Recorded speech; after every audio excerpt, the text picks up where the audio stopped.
Ok.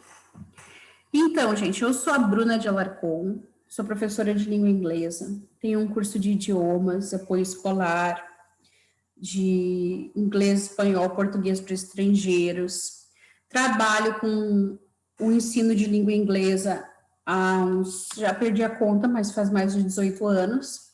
Esse ano 2000, duas coisas assim bem pontuais que ele passou voando, mas ao mesmo tempo tu não sabe se foi nesse ano ou se foi no ano passado, né? Tu fica zonza, né?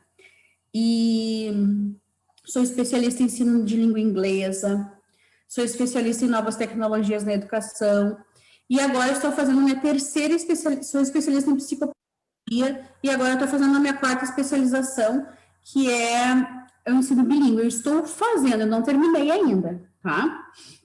Eu estou iniciando, por isso que hoje eu vou iniciar a minha fala e depois vou passar a palavra para a Rosana, que deve estar chegando aí também, porque ela está terminando a mesma especialização que eu comecei, ela já está aí.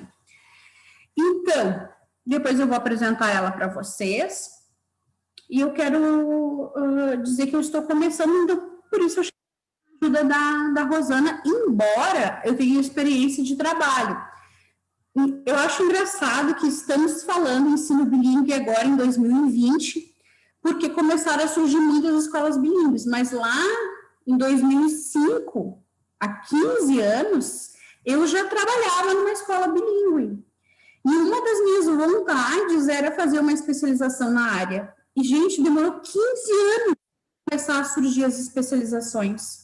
Então, assim, começamos a falar agora em bilíngue. Está sendo falado, um assunto muito comentado. Por quê? Porque virou uma tendência. Lá nos anos 2000, no início dos anos 2000, não era tendência ainda. Embora eu trabalhei por muitos anos numa escola bilíngue. E com os menores, ali, primeiro, segundo ano, terceiro e quarto ano. E agora voltou-se a falar. Uma coisa que eu digo, e eu repito, e se vocês quiserem acreditar, né? Mas está virando uma tendência nas escolas particulares. Perto da minha casa, aqui na minha cidade, eu não estou na minha casa agora, mas perto da minha casa já existe uma escola municipal bilíngue.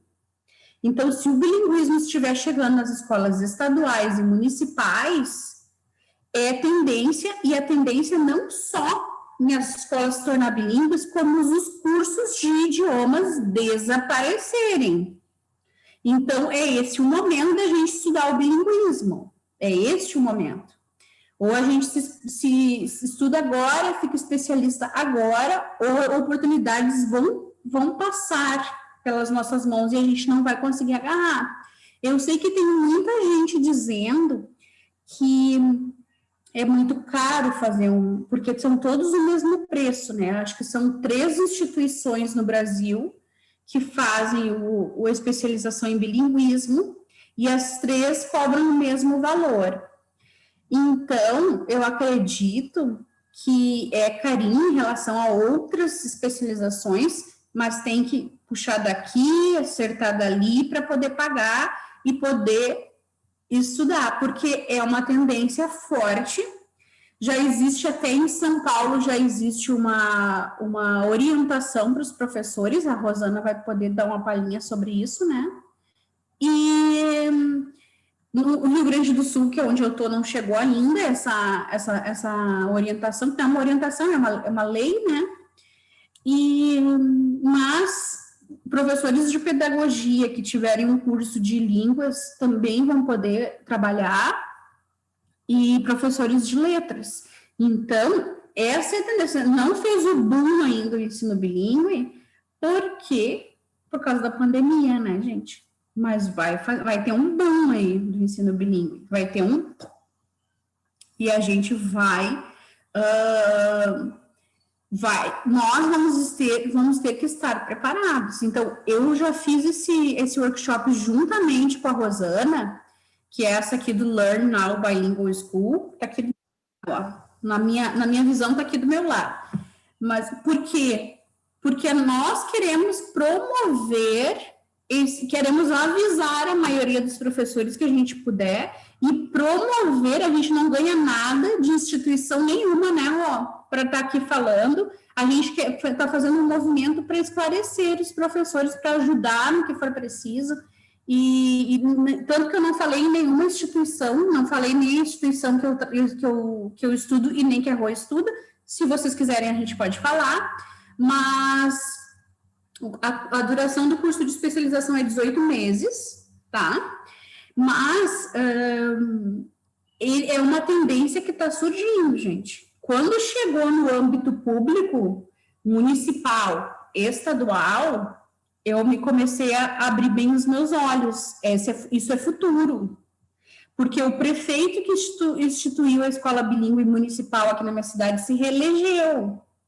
Então, isso vai ser um projeto a longo prazo, não vai ser um projeto para acabar. Esse é um projeto, eu imagino, já imaginava isso antes, mas veio a pandemia, que dentro de alguns 7, 8 anos nós estaremos terminando com as escolas de idiomas. E aí? Porque o que vai acontecer? As crianças vão ter o ensino bilíngue da escola, a escola de idiomas vai ficar para adolescentes com mais dificuldades e adultos. E vocês sabem, como professores de inglês, vocês sabem o quão inseguro, instável são os adultos na aprendizagem, né? Porque um dia eles querem, outro dia não querem, um mês eles fazem, no outro eles desistem. E se a gente ficar dependendo só de um público, a tendência é as escolas se unirem, fazer uma só, vai ter uma por cidade, por exemplo, ou desaparecerem e se adaptarem. Porque vai ser necessário muito professor em sala de aula sabendo o que tem que fazer, porque não pensem que a gente, sendo formado, sendo especialista, a cobrança para. Muito pelo contrário. Os pais acham que em uma hora de aula o aluno já vai sair falando, vomitando inglês, e vocês, como professores de inglês, vocês sabem qual é a demanda do ensino, como demora para plantar a sementinha e aquela sementinha brotar. Eu vou apresentar para vocês agora a Rô, que ela está finalizando a especialização dela, por isso que eu convidei ela. Além de tudo, é minha amiga, uma pessoa inteligente, uma pessoa querida, bem articulada. Ela fala de uma maneira assim que tu se apaixona por ouvir ela. Ela fala calmamente, ela passa a ideia dela de uma forma muito, muito clara e muito fácil de entender.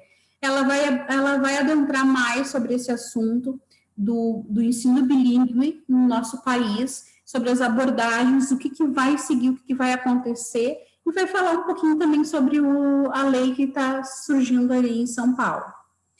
Essa é a Rosana, né, da escola Learn Now Bilingual School. Olá, pessoal, boa noite. Obrigada a todas. Então, pessoal, olha, aqui tem isso, eu acredito, Raquel, todas, eu acredito. A educação bilíngue no Brasil, ela está tendo um grande boom agora mesmo.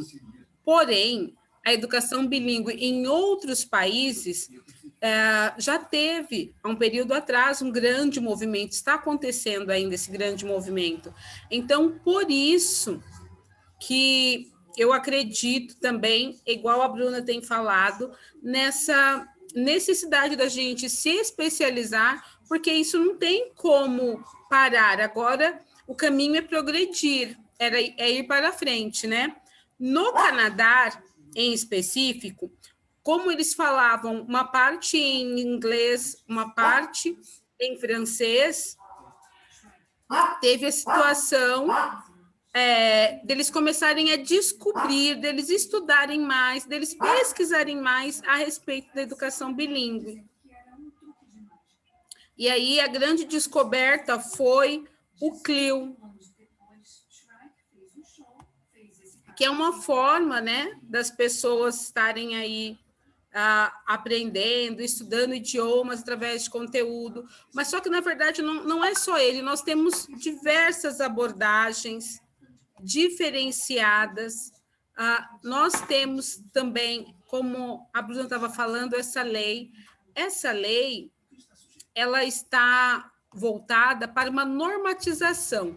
Diante de nós termos diversas escolas, algumas com nome de bilíngue, programa bilíngue, para que se torne isso algo mais unificado, para que pais não cobrem de uma escola algo que a outra não forneça, que uma escola não venha propagar que está oferecendo algo que não está, né? Porque, infelizmente, tem algumas pessoas que estão pensando que isso só é modismo, querem se beneficiar, fazer marketing, mas a educação bilíngue ela tem abordagens sérias, que estão aí há mais de 40 anos, que estão pesquisadas, que já foram comprovadas que dão resultados positivos.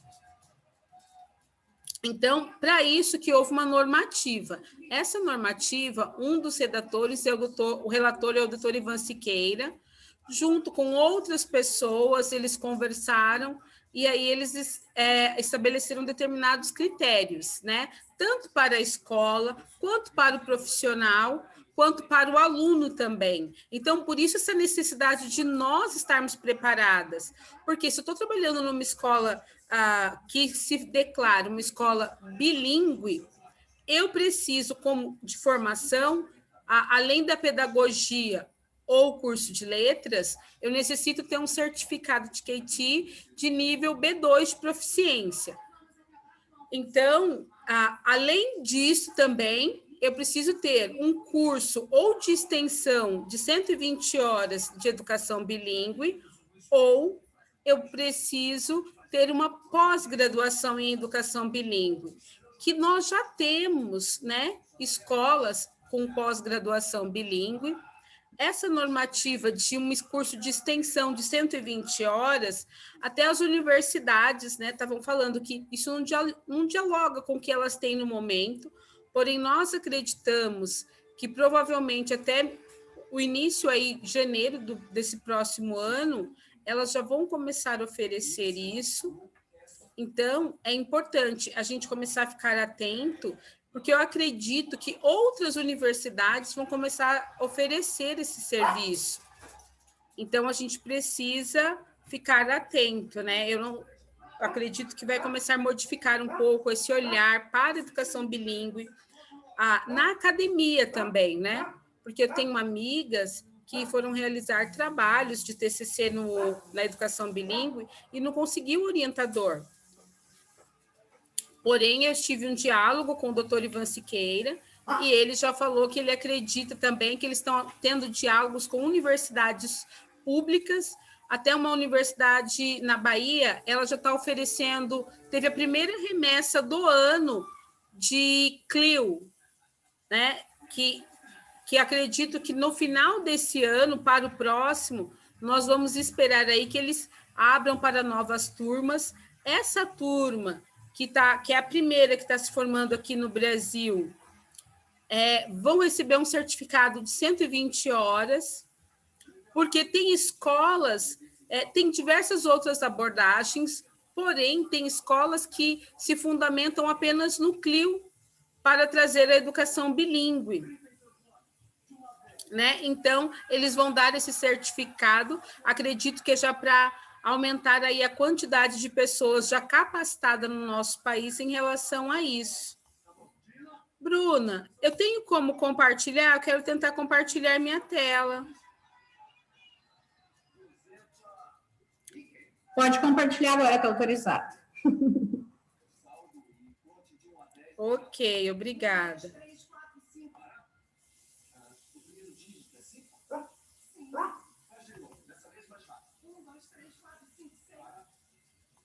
Não é isso. O que aconteceu?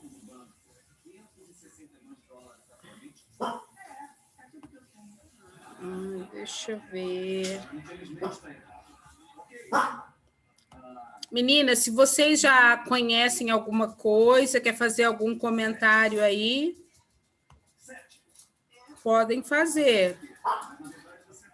Inclusive, pessoal, eu não disse antes, mas vocês estão abertos, a gente está aberta a perguntas, não entendeu alguma palavra, não sabe o que significa, Não se sintam envergonhados de perguntar, porque tudo isso é bastante novo para todo mundo. Ninguém. Sim. Dá para contar nos dedos no nosso país as pessoas que são doutoras nesse assunto. Pessoal, eu tenho uma dúvida, assim, o que caracteriza uma escola para ela ser bilíngue? Quais são as principais características? Porque muitas escolas também anunciam que são bilíngues, porém dá a impressão de que não são. Então, o que realmente capacita uma escola, assim, ela se torna bilíngue? Quais são as principais características? A escola, para ela se tornar bilíngue, essa escola ela precisa ter a educação bilíngue em todos os segmentos. Então, a gente tem que saber, a escola ela pode ser de qualquer tamanho, mas se a escola tiver, digamos que do ensino infantil até o ensino médio, então essa escola vai ter que oferecer ensino bilíngue da educação infantil até o ensino médio. Essa escola ela vai ter que oferecer a educação bilíngue de 30% a 50% do período do que o aluno fica na escola na segunda língua que ela quer oferecer. Então, vamos imaginar que a carga dela horária seja aí 5 aulas por semana. Quanto que dá esse total de aula por semana?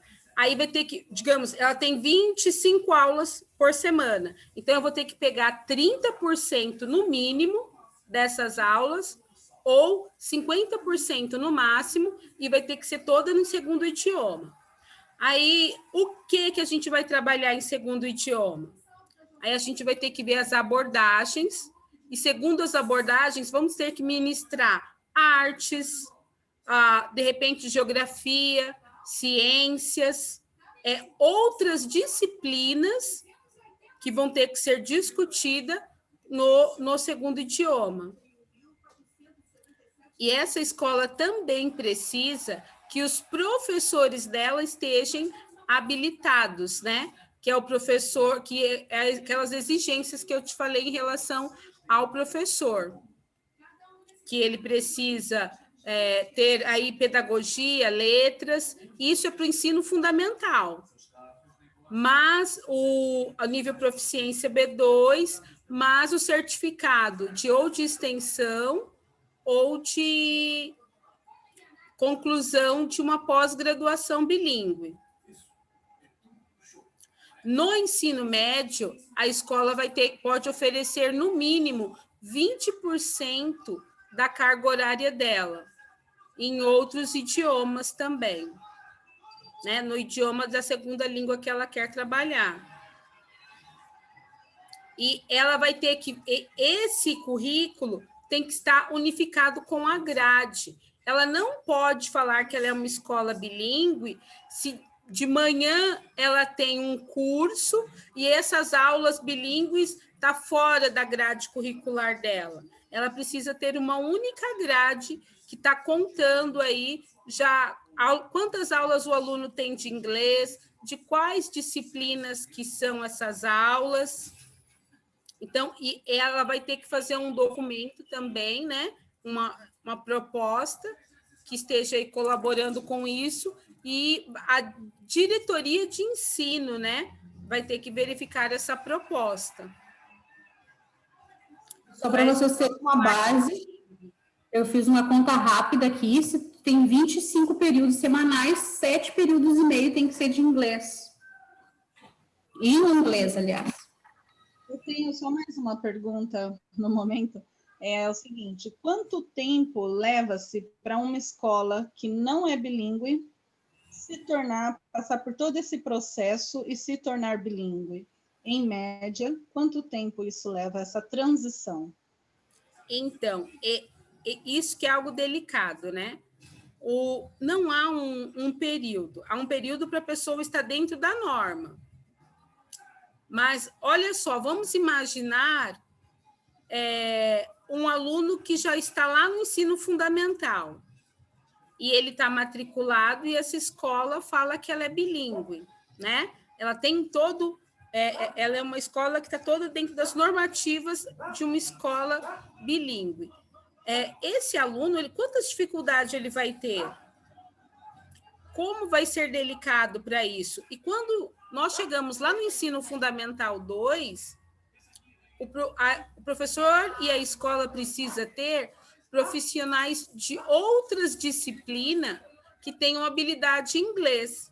Então, assim, o pedagogo, que ele já tem o domínio do inglês hoje, que ele pense em fazer um curso de história, de geografia, de matemática, esse profissional ele vai ser extremamente requisitado no futuro, né? Porque lá no ensino fundamental e na pré-escola, ainda precisa do pedagogo, ainda tem o profissional de letras.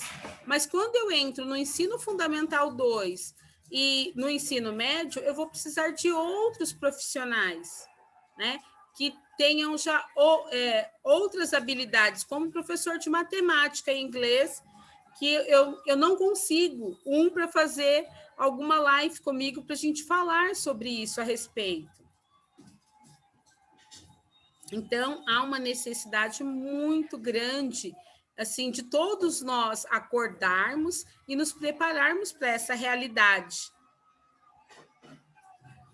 Há aproximadamente 2 anos atrás, eu fui em um evento e eles falaram, né? Eu estava lá naquele evento, tinha professores da área de engenharia, professores da área de tecnologia, que eles estavam fazendo cursos de inglês para ministrar em faculdade esses cursos, mas já na língua inglesa, aqui no Brasil.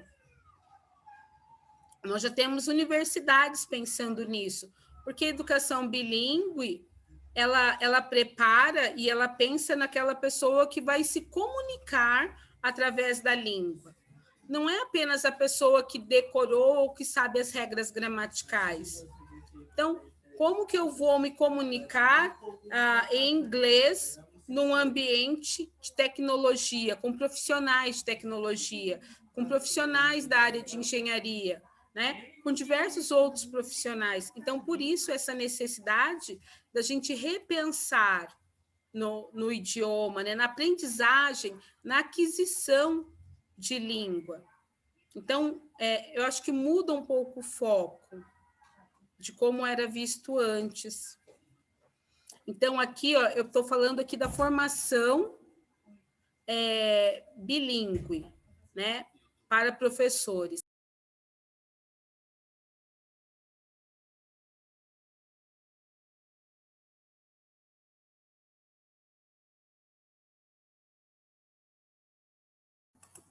Tá mutada, Rô. Ficou muda.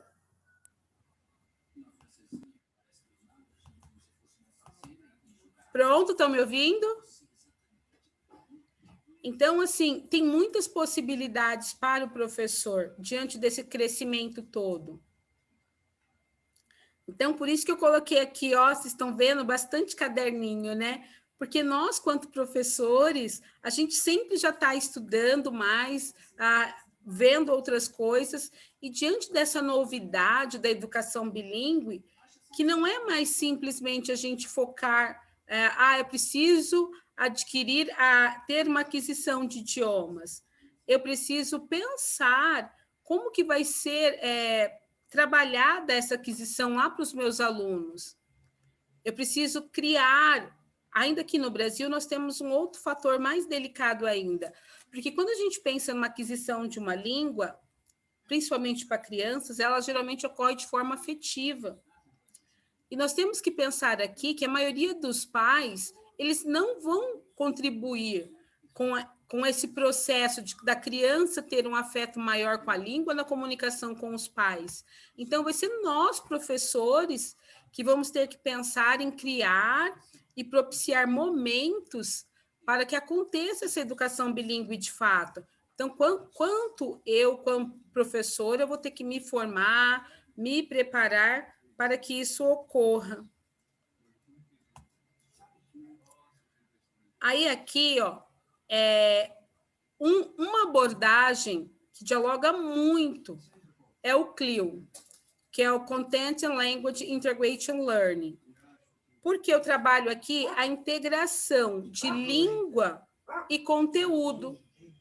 O CLIO, muitos lugares, trabalham geralmente com projetos. Por quê? Eu pego um tema integrador, neste caso aqui a comida, e eu posso trabalhar diversas outras disciplinas em relação a isso. Eu posso trabalhar na parte de história, de repente, de onde veio aquela comida. Eu vou trabalhar aqui a parte de educação física, como que essa comida, se ela me faz bem ou não. Eu vou trabalhar a parte de matemática, né? Quantas calorias tem essa comida? Eu posso trabalhar a parte de biologia, como que essa comida, de onde ela veio, como que ela vai fazer ali no meu organismo. De repente, eu posso trabalhar uma música, principalmente na educação infantil. A gente trabalha bastante musiquinhas, né, em determinados momentos da criança, né, até para ajudar eles a entender essa rotina desse alimento. E a gente pode trabalhar até partes tecnológicas, né, envolvendo relacionado ali a esse alimento. O CLIO, em países como, por exemplo, os Estados Unidos, a escola, o aluno que comprovar que ele estudou pelo método CLIO, ele vai ter benefícios até para conseguir entrar numa universidade. Isso dá créditos para ele, que ele comprove que ele estudou até o ensino médio em algum lugar que abordavam essa metodologia. Então, aqui, ó, a proposta dessa abordagem é sempre trabalhar com atividades dinâmicas, divertida, prazerosa e que tenha significado. Então, por isso que a gente vai envolver diversos conteúdos juntos, mas eu tenho que pensar que isso ocorra, essa aprendizagem do aluno, de uma forma mais natural possível. Eu não vou falar para o aluno que a gente está estudando o modal CAM, por exemplo, mas eu vou falar para o aluno, olha, o que a gente pode ou não pode fazer, né? E aí eu trago aquela situação gramatical, mas ali através de uma brincadeira, de uma situação que ele não esteja preocupado ou focado na gramática, mas sim na comunicação. Aí a gente vai falando, vai propiciando os momentos para ele estar falando, e ele vai estar utilizando ali aquele verbo modal, mas ele não está com aquela preocupação de acertar ou não diante da gramática. Não é só uma repetição, né? A gente cria momentos e situações para que o diálogo, a comunicação aconteça, né? Essa é uma das abordagens que ela tem inúmeros benefícios na implantação de projetos bilíngue, né? Quem pensa aí em trabalhar com isso ou trazer isso para uma escola ou para a sua escola, é uma das abordagens que nela por si só já dá para mim trabalhar a educação bilíngue na escola. E aí é sempre criando muito, ele é muito trabalhado em relação a projetos, né? Que eu posso trabalhar aí, eu posso trazer de repente a Celebrations, vou trabalhar com ela também utilizando o Clio, sempre pensando que eu estou propiciando momentos para o aluno para ele se comunicar, né? Para explorar o máximo possível possibilidades para que tenha comunicação. Trazer umas situações reais, onde a gente trabalha bastante com storytelling, trazendo aí para as crianças, né?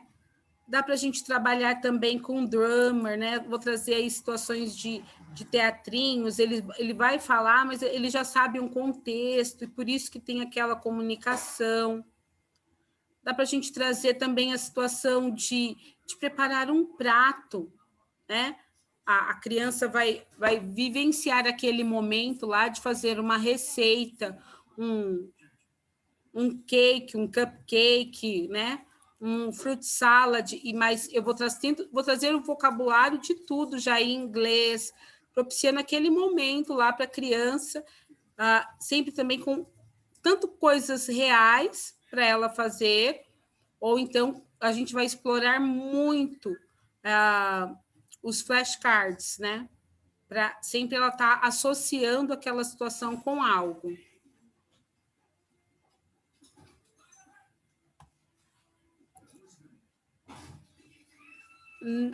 Aqui, gente, no Clio, eu posso trabalhar o Clio da pré-escola até a universidade, né? Eu posso trabalhar com essa abordagem em diferentes séries do aprendizado. Nós temos também uma outra abordagem que ela está sendo bem utilizada, é o STEAM. Ele, que é Ciências, Tecnologia, Engenharia, Artes e Matemática. Essa abordagem foi no evento que eu fui e que eles já estavam trabalhando, preparando profissionais para trabalhar em universidades. Então, essa abordagem aqui, eu posso trabalhar lá na pré-escola, porque também, no início do ano, nós tivemos um evento na SBS e tinha professores de ensino fundamental trabalhando robótica com criança. E eles estavam trabalhando, utilizando essa abordagem lá no ensino infantil também. Então, essa mesma abordagem, né, trabalhando aí de uma forma com uma linguagem mais acessível e adequada à idade, mas é possível também trabalhar lá na pré-escola, por exemplo. Aqui, matemática, eu acho isso um desafio muito grande para o nosso país, né?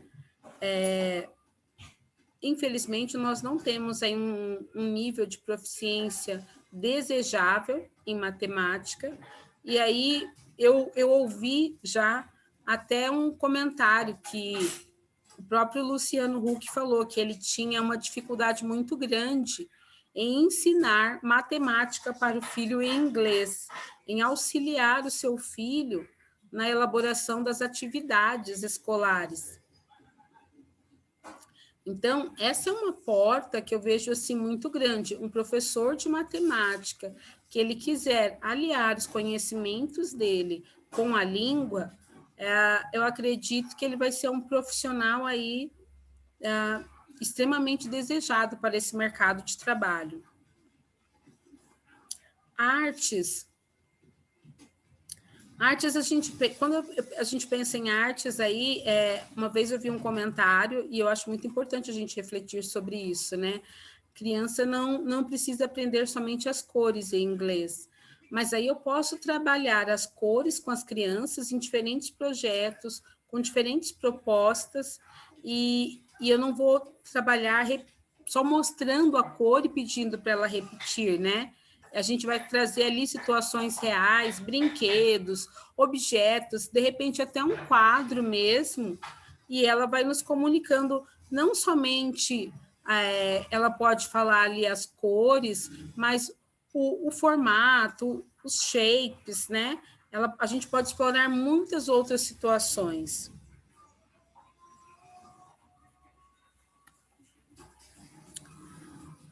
Um outro projeto, uma outra abordagem, que ela é bem trabalhada, principalmente na educação infantil, que é um dos meus focos maiores, é aqui, ó, o PBL.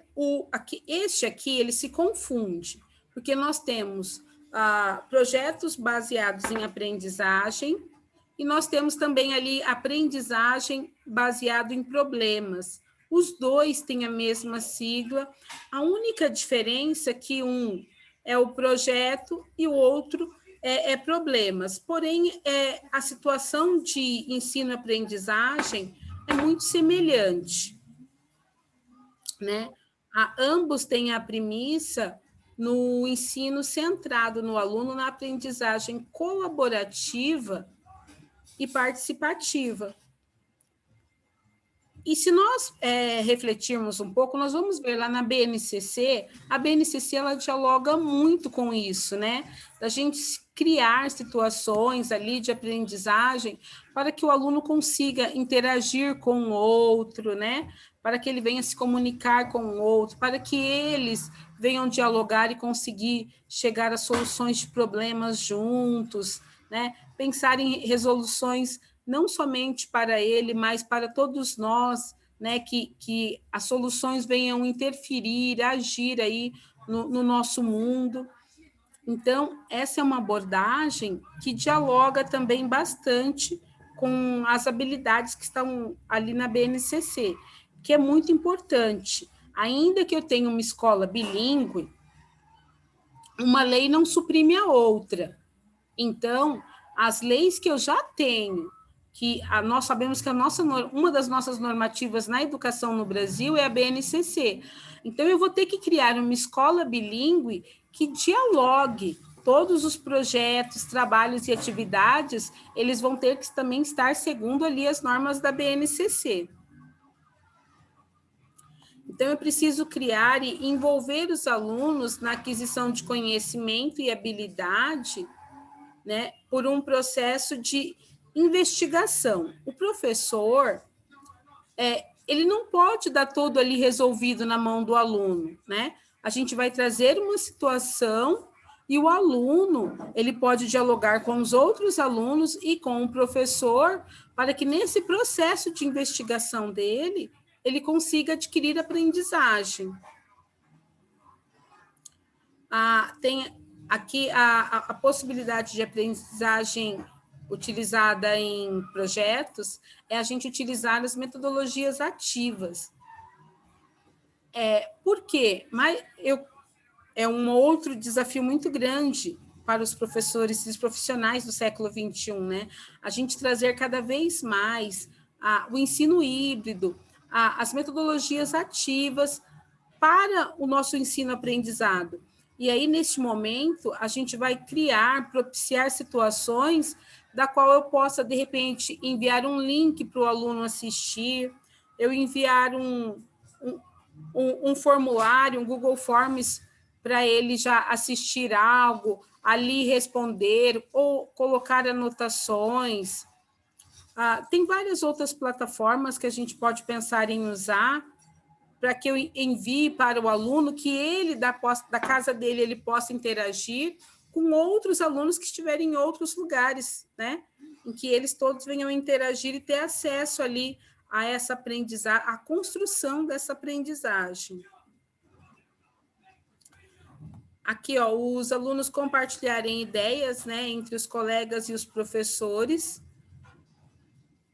e agir de uma forma integrada e sempre também planejada, né? É a necessidade desse tempo de pensar e me planejar e me estruturar. Quais passos o aluno vai ter que seguir, né? O que ele vai ter que realizar primeiro, como que eles vão poder interagir, compartilhar isso. A ideia de o aluno ser capaz de interagir com sua realidade, estabelecer o que há de errado. A gente colocar lá, trazer um projeto, de repente, para ele resolver uma situação, um problema da nossa sociedade, da comunidade da qual ele está inserido, né? E que ele venha sugerir soluções que venham alterar não somente a vida dele, mas a vida de todos. Tem uma pergunta da Aline, ó. As metodologias ativas é para aprender na prática? Olha, as metodologias ativas, tanto nós quanto os alunos vamos ter que, sim, aprender. como que nós vamos conseguir passar para os nossos alunos algo que ainda nós não dominamos. Então, por isso por isso aquele monte de caderninho, né? Quantas coisas nós precisamos aprender? É falado já no Brasil sobre metodologias ativas há 30 anos. Porém, é só falado, não é aplicado. O que são as metodologias ativas? As metodologias ativas voltaram em pauta agora, mas já se tem muito tempo assunto sobre isso. Elas voltaram em pauta por quê? Porque junto com a BNCC surgiu a lei que a escola não pode mais proporcionar para o aluno o ensino tradicional. É lei agora, não pode. Não pode fazer aquele esquema do professor falando a manhã inteira, a tarde inteira, e um olhando a cabecinha do outro, um atrás do outro, para início de conversa. Essas metodologias tradicionais, elas estão em extinção, ou pelo menos deveriam estar, porque o que eu tenho visto é só o pessoal pegar a BNCC e trocar alhos por bugalhos ali, né? E só fazer de conta, pegou a BNCC e não pegou as sugestões que vem junto com a BNCC. Só pega o conteúdo que vem na BNCC. Então, as metodologias ativas vêm para acabar com esse ensino tradicional, né? Fazer o aluno se envolver diretamente com a sua aprendizagem, de forma atuante, para ele ser um protagonista da sua aprendizagem, e para acabar com esse negócio de aluno ser só... Olha a personalidade que a gente desenvolve nessas crianças, se vocês observarem. Se você chegar numa sala de aula, eu já fiz esse teste, ficar 5 minutos olhando para eles, eles vão ficar 5 minutos te olhando numa expectativa, porque eles só aprendem a receber, criar e projetar, não sabem. Então, eles se tornam pessoas fleumáticas, que não têm atitude, aí depois o pessoal fica gritando, mas eles copiam tudo da internet, mas eles não têm atitude nenhuma. Sim, foi ensinado isso ao longo dos tantos anos de escola? Não foi. Eles aprenderam a copiar e vão seguir copiando da internet, e eles aprenderam a não ter atitude, a esperar pelas ordens do professor. Então, como é que a gente vai cobrar que os alunos sejam protagonistas, sejam atuantes, se eles não recebem isso na escola? E por nossa vez, como professor, como profissionais, o que acontece? A gente tem uma tendência muito forte de ensinar como aprendemos. Por isso que essa tradição, esse ensino tradicional vai se repetindo, porque é uma tendência de nós ensinarmos como aprendemos. Então, o que a gente tem que fazer? É que nem a mesma coisa, assim, gente, de a gente tratar os nossos filhos como fomos tratados, como as nossas mães nos tratou. Então, tu tem que parar e pensar e projetar, fazer os seus planos, seus projetos, seus planos de aula muito bem feito para não cair nessa armadilha, porque isso é uma armadilha. Ensinar como eu fui ensinada é uma armadilha, porque a maneira que eu fui ensinada não é nada parecida com a maneira que os meus alunos se desenvolvem atualmente. Obrigada, Rô. Eu que agradeço. Olha, um grande exemplo desta situação, por exemplo, quando eu estava fazendo ali meu ensino fundamental, eu tinha que pegar o ônibus e ir até a biblioteca para realizar pesquisas. E hoje, essas abordagens, a necessidade de falar sempre, pedir que a gente utilize as metodologias ativas, porque o aluno hoje, ele não vai fazer mais esse processo, né? Ele vai, de repente, abrir lá o Google, sim, e ele já vai pesquisar, e ali ele vai obter determinadas informações. Então, quando a gente fala numa aprendizagem baseada em projetos, em problemas, eu vou colocar uma situação para o aluno e ele vai ter que resolver. Mas aí, como que eles vão fazer isso? Eu posso separar esses alunos por grupos. E aí eu vou elaborar para eles um Google Forms para eles irem colocando lá observações do que eles estão aprendendo, né? Aqui, ó, eu até mostrei uma situaçãozinha de gráfico para eles pensarem aí num determinado problema que ocorre lá na sociedade. Só que ali tem um problema, eles têm que resolver. Um está pesquisando determinados dados ali lá no celular mesmo. O outro já está fazendo outro tipo de pesquisa. Não precisa todos ficarem esperando a mesma coisa. Então, cada um, eles sabem o que eles precisam pesquisar, mas aí cada um vai ficar responsável por algo, e isso não significa que eles não podem voltar e ter diálogo entre si. Olha, eu encontrei esses dados, eu encontrei essas informações, né? Eles podem dialogar, eles podem realizar pesquisas sozinhas, dialogar entre si e depois dialogar de novo com o professor. Só que eles vão ter que buscar determinadas informações. E eu posso pedir, de repente, peço para eles fazerem uma pesquisa lá do bairro, para eles perceberem como a educação, a língua inglesa está presente, né? Aí um vai fazer pesquisa na internet, quantas pessoas falam inglês no Brasil? O outro sai pela cidade, vai fotografar ali o bairro dele, porque no bairro a gente já percebe, né? Muitos salões, ele tem algo com o nome dele, já está relacionado em inglês, lojinhas que vendem roupa. Então, assim, eles estão fazendo situações diferentes, mas quando eles se juntarem, eles vão colocar ali as fotos, por exemplo, eles podem colocarem as fotos no Padlet.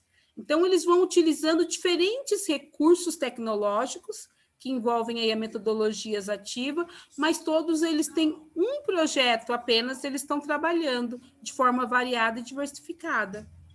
E se a Rô me permite falar, eu não consigo mais enxergar o ensino, né, como professora, como profissional, como diretora de escola, eu vejo que o ensino híbrido veio para ficar. Então, se tem alguém aqui que está reticente ainda com as tecnologias, esse é o momento de perder todas as reticências e se largar de cabeça.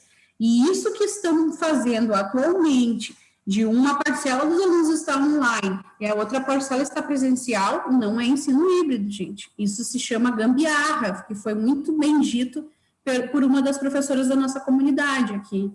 Então, foi gambiarra. Isso aí foi um jeito que a escola viu para economizar, porque é impossível a gente fazer uma aula online e uma presencial ao mesmo tempo, dado as questões que o objetivo de cada uma e as prerrogativas de cada uma. Então, isso aí, o professor fica falando com uns aqui no computador e com outros no presencial, é gambiarra, isso não é ensino híbrido. O ensino híbrido veio para ficar. Quem quiser saber mais, em dezembro eu vou lançar um workshop de ensino híbrido, ok? Fora que eu também tenho no YouTube lá todo o primeiro workshop todo gratuito no YouTube sobre ensino híbrido.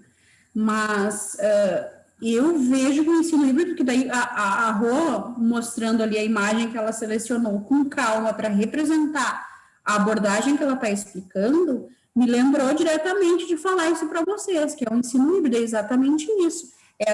Não só as metodologias ativas, não só a escola bilíngue, mas o ensino híbrido, que é essa mescla de tecnologia de ensino online com o presencial, né? Obrigada, Rô. Obrigada, eu. E o professor que pensa em ir para a educação bilíngue, ele precisa também ter isso junto com ele, né? Tem escolas de educação bilíngue que ela perde até aquele certificado da Google, né? Porque tem o Google Education, que ali ele ensina você utilizar diversas ferramentas da Google. Então, e não só escolas bilíngues, tem outras escolas particulares também, que um diferencial é você ter esse certificado. Então, assim, isso está escancarado já para nós mesmos, né? Essa necessidade de nós nos atualizarmos a isso. São muitas coisas, né, para o professor se atualizar. E em um diálogo que eu tive, uma professora falou assim: ué, mas e quanto eu vou receber? Então, isso é algo para cada um de nós refletirmos, né? Qual o valor da minha hora-aula, né? Qual toda a bagagem que eu tenho e o que eu posso fazer com isso? porque tem N situações aí para o professor começar a pensar e refletir diante de tudo isso, dessa mudança que nós estamos percebendo na educação. Como a Bruna falou, certas coisas já vinham dando sinais lá atrás, mas infelizmente nós ficamos aí estacionados, né? E aí agora veio esse boom e aí veio toda essa mudança junto, essa necessidade de se adequar aí para esse novo ensino, esse novo formato de ensinar línguas, de aprendizagem do aluno, a educação híbrida, e aí a gente está tendo que aprender um pouco de tudo junto, né? Então o professor está sobrecarregado, né? Nesse momento, eu acredito. E até por isso, né, que eu gosto mesmo de participar, tentar falar, divulgar, para esclarecer para o professor e para a gente pensar e nos preparar juntos. Porque nós, quanto professores, muitas das vezes somos solos, né? Eu, quanto pessoa, quanto profissional, que preciso ir lá e me preparar. Porque muitas das vezes nem a escola particular e nem a escola pública vai investir no profissional. Então, o profissional que vai ter que fazer esse investimento, tentar aproveitar aí as oportunidades, mas aí, de repente, também pensar em até galgar novos lugares para trabalhar, né?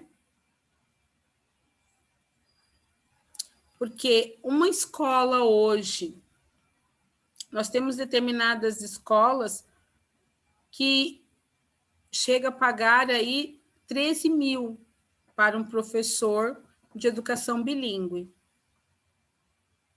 Mas essas escolas não querem só o nível de proficiência B2. Algumas delas querem já o C1 ou C2.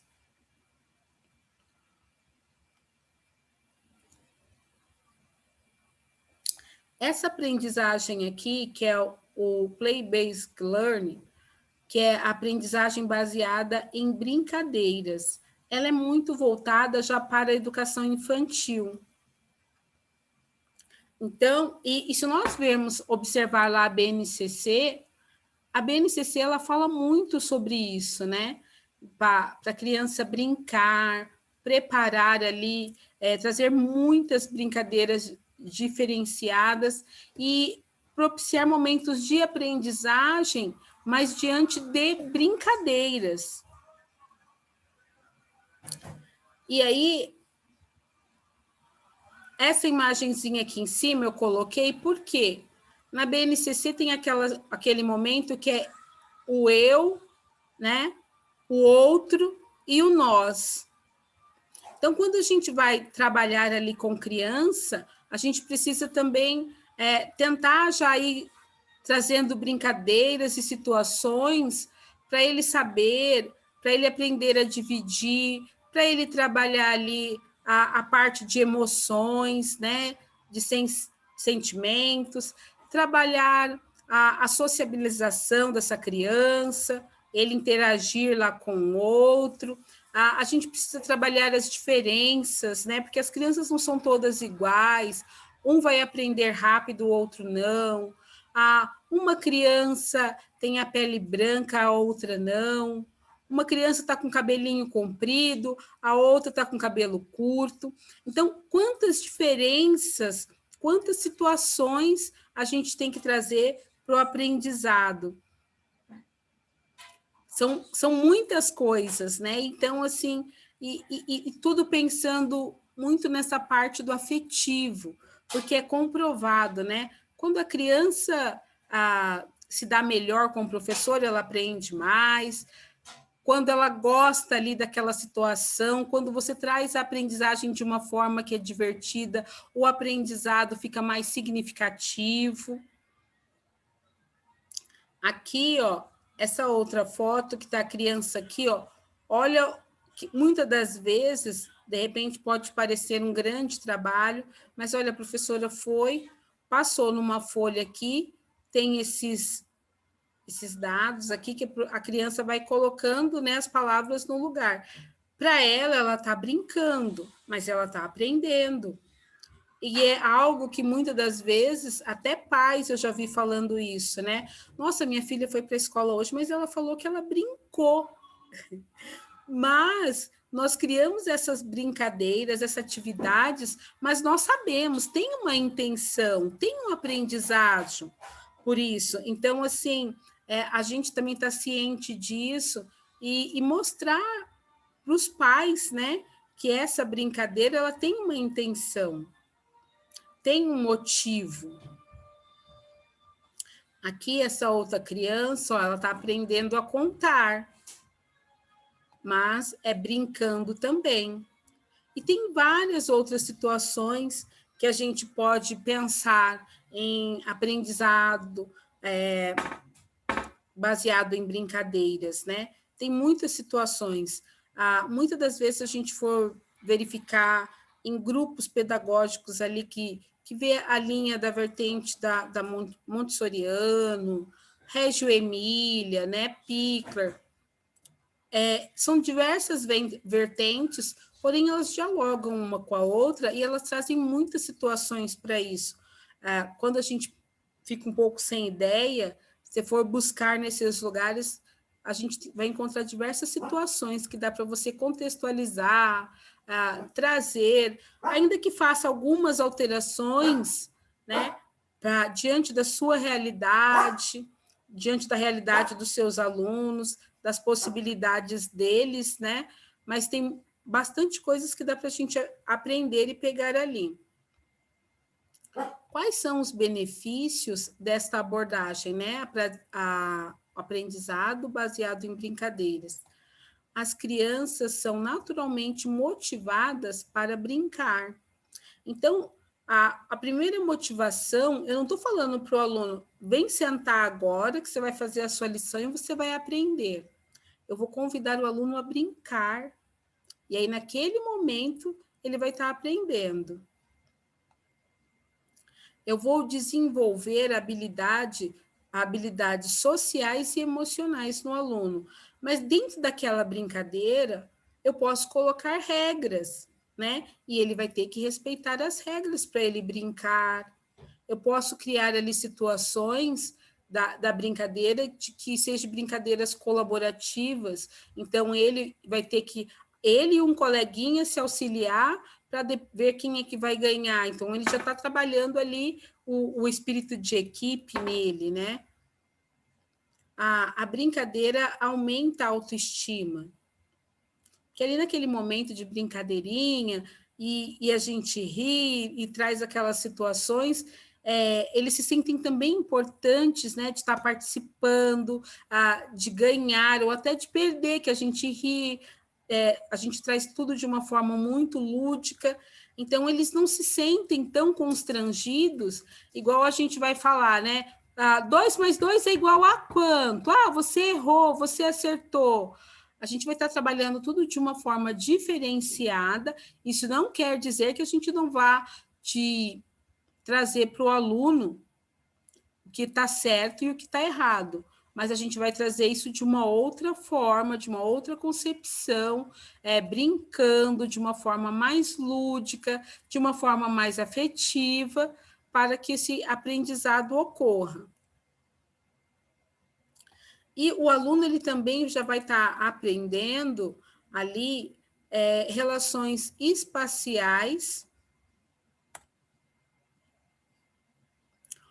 e motor, né? Que a gente tem que pensar, quando eu penso em educação infantil, trazer essas situações, né? Da criança brincar, desenvolver ali a parte motora,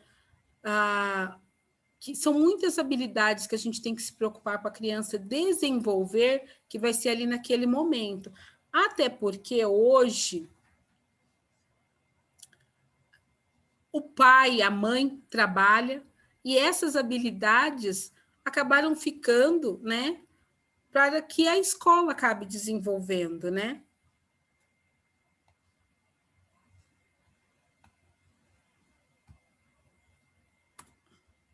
Não estou conseguindo ler.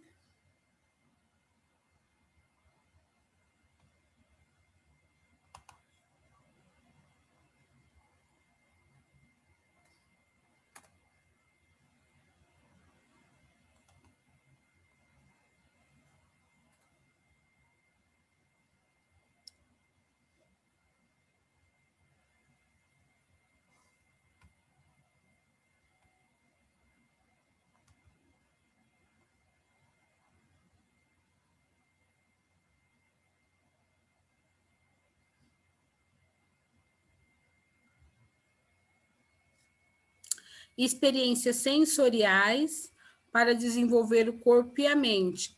Ali a gente pode trazer atividades para que o aluno, ou coisas até, de repente eu trago grãos para esse aluno tocar, eu faço aquela brincadeirinha, atividade com os olhos vendados. A gente pode trazer situações para o aluno em relação a cheiro, a gosto. Pode explorar diferentes atividades a esse respeito.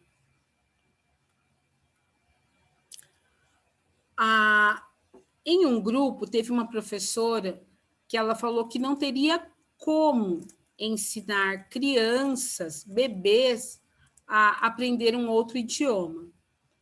Nós temos diversos trabalhos hoje comprovado que lá na primeira infância que é o momento mais propício para a criança aprender outros idiomas.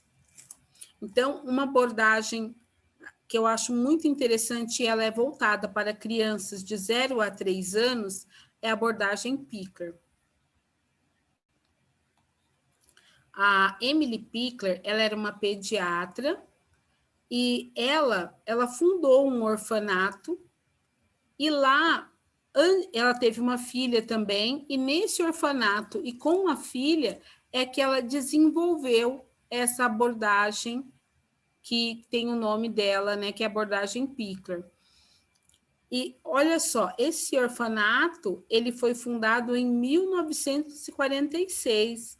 Então, ela não é uma abordagem atual, né? Já tem um certo tempo. E eu acredito que, se nós formos pensar lá na BNCC, ler lá em relação ao que tem falado para a gente trabalhar com crianças, dialoga muito, tanto com a abordagem de Emily Pickler, quanto com a abordagem de Reggio Emilia.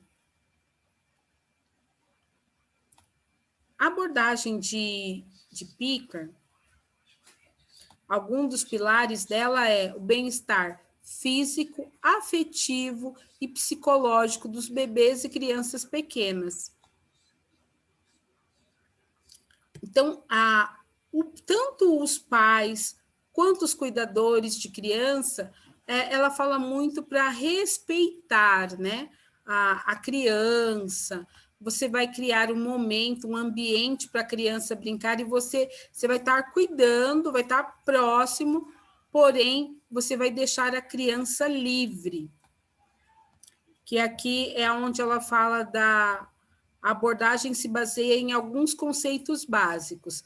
Então, é um movimento livre, a criança você vai deixar ela solta. Essa abordagem você pode trabalhar ela não apenas com a mãe, com uma única criança, até porque Pickler trabalhou isso bastante no orfanato. Então, você pode deixar diversas crianças, alguns brinquedos, você pode deixar elas interagirem umas com as outras. Pickler sempre reforça a necessidade da mãe ou do cuidador estar observando, né, para a criança não correr nenhum tipo de risco. Mas fala muito da autonomia, né? Nós permitirmos que a criança brinque, explore, conheça ali o espaço, sem ter a interferência do adulto. O adulto vai interferir somente caso ele perceba que a criança está correndo algum tipo de risco. E fala da rotinas e cuidados privilegiados. Essa rotina, o responsável ele sempre vai estar orientando, ele vai estar... Pickler, ela vê a criança como alguém, já um indivíduo que a gente tem que ter ali respeito por ele. Então, antes de eu pegar essa criança, ela está ali no berço, eu vou avisar que eu vou pegá-la,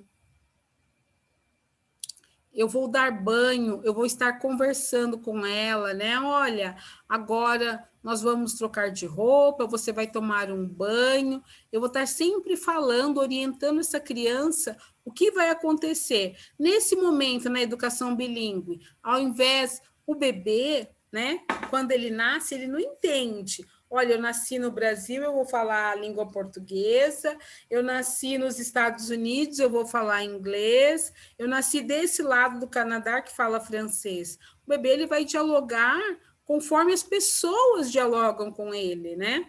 Ele vai utilizar aquela língua. Então, neste momento dessa rotina e do cuidar privilegiado, a gente já pode estar trazendo para o bebê um outro idioma. Né? Dentro dessa rotina, eu vou criando frases, eu vou trazendo musiquinhas, eu vou propiciar para eles momento que ele tenha contato com essa outra língua. E ela dá algumas recomendações aí para os adultos, que é conversar com o bebê, né, sobre tudo que vai ocorrer, os objetivos lúdicos, trazer objetos lúdicos sempre ficar ali ao alcance da criança. Eu não dou direto na mão dele, mas eu deixo vários ali e ele vai escolher o que ele quer brincar, o que ele quer manusear. E permitir o desenvolvimento espontâneo. Ela fala que nós temos que ter muito cuidado em relação a colocar a criança em pé, colocar a criança para ficar sentado. Eu tenho que aguardar o tempo da criança, né? Até para não prejudicar essa criança futuramente. Aí, na coluna ou algo assim, colocar um bebê que não esteja pronto ainda para estar sentado, para estar em pé, segundo ela. Gente, aqui ó, é só algumas coisas assim para a gente pensar numa educação bilíngue. Isso não significa que eu vou ter que ter todas essas abordagens dentro do meu programa. Porém, lá no meu programa, eu vou ter que pensar em abordagens para cada faixa etária dos meus alunos. Então, a gente precisa entender um pouco, né, de diferentes abordagens para saber com qual eu vou utilizar com cada aluno, né, com cada faixa etária. Aqui com criança, até os 3 anos, uma outra abordagem que nós podemos trabalhar é a abordagem Reggio Emília, que vem do professor Malaguzzi, e ele traz abordagens lá com criança de 0 a 6 anos. E a abordagem dele também dialoga bastante com a abordagem Picker, que é trazer bastante situações reais, trazer bastante situações para crianças explorarem, né, o espaço, objetos, cores, sabores, situações. E outra abordagem também que a gente já pode trabalhar com crianças de 4 a 6 anos é o tipiar. É uma abordagem que a gente trabalha ali movimentos. Eu vou falar alguma coisa para a criança e eu vou fazer um movimento e aí ela vai associando ali aquele movimento com aquela fala até ela aprender e ela ir repetindo aquilo, né? Por exemplo, I am hungry, né? A gente vai fazer aquele movimento ali na barriga que eu estou com fome, mas eu vou falando I am hungry. E ali a criança vai fazendo, vai repetindo e ela vai entender.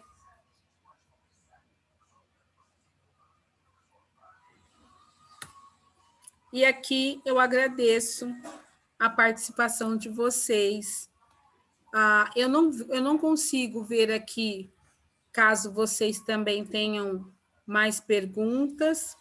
Na verdade, essa é alguma das abordagens que a gente pode trabalhar, são as que estão sendo mais trabalhadas, eu acredito, aqui na educação bilíngue no Brasil. Há essa necessidade de nós pensarmos aí na nossa formação. Eu acredito que, diante do crescimento disso, vai surgir muitas oportunidades para diversos professores. Então, a gente precisa aí se preparar para essas oportunidades, não somente em escola, né, mas também, logo, a necessidade de formar professores para isso, né? porque não tem como eu colocar hoje um projeto, um programa bilíngue na minha escola hoje e imaginar que no final do ano ele já vai estar redondinho. É um processo. E isso também ocorre, né, conosco, quanto professores. Não adianta eu ir lá fazer uma pós-graduação e falar que eu já sou a the best em educação bilíngue, né? É um processo, tanto a parte teórica quanto a parte prática, que nós vamos precisar e vamos alinhando uma com a outra. A educação bilíngue, muitos registros, muitos documentos. Esse grupo que está fazendo esse curso CLIO lá na Bahia, todos os documentos estão todos em inglês. Não tem nem documentos lá traduzidos. Então, isso significa que, na verdade, boa parte disso está acontecendo é pegar um ensino-aprendizado que ocorreu em outro país e trazer para o nosso. Porém, eu volto a afirmar, eu falo muito sobre isso, o nosso Brasil, o nosso país, ele tem diversas situações diferentes, né? Quando lá, por exemplo, no Canadá, uma criança que sai à rua, mesmo que a língua materna dela seja o francês, quando ele está em diversas situações ali no social dele, loja, amigos, na rua, ele vai ver pessoas se comunicando na outra língua. No nosso país, isso ainda não tem. Nós pretendemos formar esse país, esse Brasil bilíngue, né? Trazendo aí situações propícias para que as pessoas venham se comunicar em inglês. Mas essa responsabilidade ficou muito forte para nós, quanto professores, né? Aí tem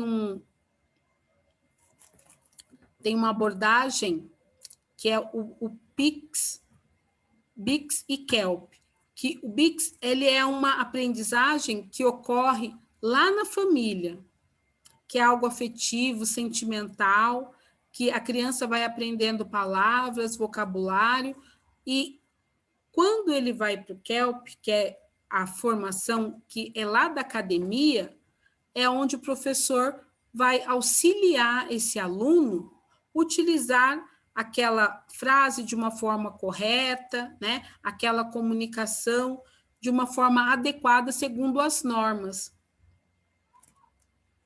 Só que nós não temos esse auxílio. Então, para nós, a necessidade de se apropriar aí das abordagens, desta situação, eu acredito que fica bem maior ainda, né, essa necessidade da gente pensar nisso e criar muitas situações e tentar dividir aí com os pais de uma maneira que eles possam trazer bastante músicas, filmes, que o pai possa em casa contribuir, aonde, de novo, o ensino híbrido nos ajuda, né? Porque hoje nós temos diversos sites, aplicativos, que os pais podem colaborar conosco em casa, de colocar a criança para ouvir. E até são sites e aplicativos, tem muitos gratuitos até, né?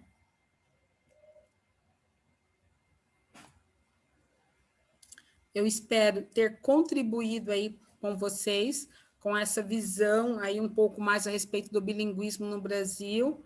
Vocês têm aí mais alguma dúvida, meninas? E tenho certeza que os profissionais mais bem preparados em 2022, eu imagino, né, se a gente não tiver vacina em 2021, vão ser aqueles que vão poder escolher as escolas em que vão trabalhar. E nós, como professores, nós sabemos quais são aquelas escolas que são bem rígidas, bem exigentes e que dão retorno, ou que não dão retorno, ou que sabe tratar o professor como ele merece, não sabe tratar. Então, essa é uma forma da gente se especializar e também poder escolher o ambiente em que deseja trabalhar. Porque não são todas as escolas que são boas para o professor, nós sabemos disso, né? São inúmeros comentários, são inúmeros relatos de professores que estão sofrendo coisas horríveis. E não estou falando aqui, não estou sendo exagerada, sofrendo coisas horríveis nessa pandemia, né? Eu já ouvi de tudo que vocês podem imaginar. Então, assim, esse é o momento de se organizar, para se especializar, para estudar, para ir atrás do assunto, para começar a entender e poder, mais tarde, escolher a dedo as escolas em que vocês foram selecionadas e poder dizer, não, como aconteceu uma vez comigo, que o diretor perguntou assim, por que você escolheu trabalhar nessa escola, né? Porque, não, como é que ele disse? Não, assim, você gostou de ser escolhida para trabalhar na nossa escola? Eu disse assim, não, eu não fui escolhida, eu que escolhi, porque eu fui selecionada em tantas escolas e eu decidi trabalhar em duas. Aí tinha que ver a cara dele, assim, teve que engolir, porque a gente tem que o quê? A gente tem que se posicionar também como professores, que eles estão sempre tentando aqui, cavalgar nas nossas costas, né? Temos que nos posicionar como professores que a gente sabe o que está fazendo, né? Eu jamais vou esquecer, ele é um grande amigo meu agora, mas eu jamais vou esquecer. Eu disse para ele, não, eu não fui escolhida, fui eu que escolhi. E ele deu um engolido em seco, assim, sabe? Então, assim, por quê? Porque temos sim que nos posicionar como profissionais, como pessoas que sabem, que estudaram, que sabem o que estão fazendo dentro da escola com os seus alunos. Não esqueçam disso também. Eu agradeço a presença de todos. Pode falar, Rô. Você falou de 2002, a regulamentação, as escolas e professores, né, para o ensino fundamental, vai ter o ano de 2021, para o infantil e fundamental 1, e para o Fundamental 2 e ensino médio, vão ter até o ano de 2022, para se organizarem, se adequarem. Se caso alguma escola hoje, ou algum professor hoje, trabalha já na educação bilíngue e não tem esses pré-requisitos, vão ter aí esse próximo ano, quem trabalha aí na educação infantil e Fundamental 1, vai ter esse um ano aí para se organizar. Então, dá tempo, gente. Dá tempo de ser aquele professor bambambam que vai escolher a escola que quer trabalhar, ok? Então, assim, contem conosco, contem comigo, com a Rô, vocês vão encontrar diversos conteúdos, tanto no meu Instagram quanto no da Rô. O meu é @BrunaDeLarcon_oficial, vou botar aqui para todo mundo ver. O da Rô, ela botou ali. Fala o teu Instagram de novo, por favor. O meu, pessoal, é Learn Now Bilingual Education. Eu já estou até conversando com a Bruna para a gente também fazer um outro webinar com outros professores também a respeito da educação bilíngue, né? Nós realizamos e agora vamos realizar um outro. A Bruna vai estar aí conosco participando, falando sobre metodologias ativas, porque não tem como nós pensarmos hoje na educação bilíngue sem metodologias ativas. Então, o profissional que quer trabalhar aí nessa área, ele precisa também estar ciente disso, se preparar para isso também. Vão estar andando, acredito que atrelados ali, a educação bilíngue e o ensino híbrido.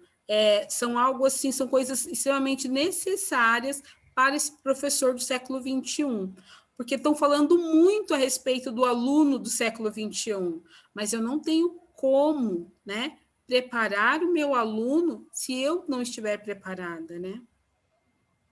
Exatamente. Então, gente, agradeço a presença de todas. Nos procure aí, tem muita gente que tem meu WhatsApp, está no grupo, ou está na rede social, ou está no Instagram. Nos procure porque a gente está sempre, o pessoal da Unipeople Education está sempre com um workshop mensal gratuito. Estamos sempre promovendo o conhecimento para professores. Então, nos procurem, porque sempre vocês vão ter um benefício. A Rô também organizou, agora eu até indico se inscrever no canal da Rô do YouTube, porque está lá todo o curso sobre educação bilíngue. Foram quantos dias, Rô? 3? 2 dias. 2 dias. Mas tem 4 vídeos, né?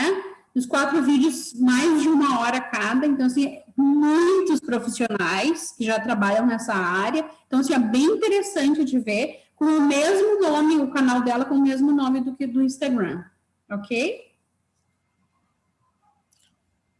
Meninas, um beijo, muito obrigada, espero ter contribuído aí com vocês. Qualquer coisa, qualquer dúvida, por favor, pode entrar em contato conosco. Ok, boa noite, bom descanso para todas. Boa noite, meninas. Tchau, tchau. Bruna, muito obrigada, viu? Um beijo grande, obrigada.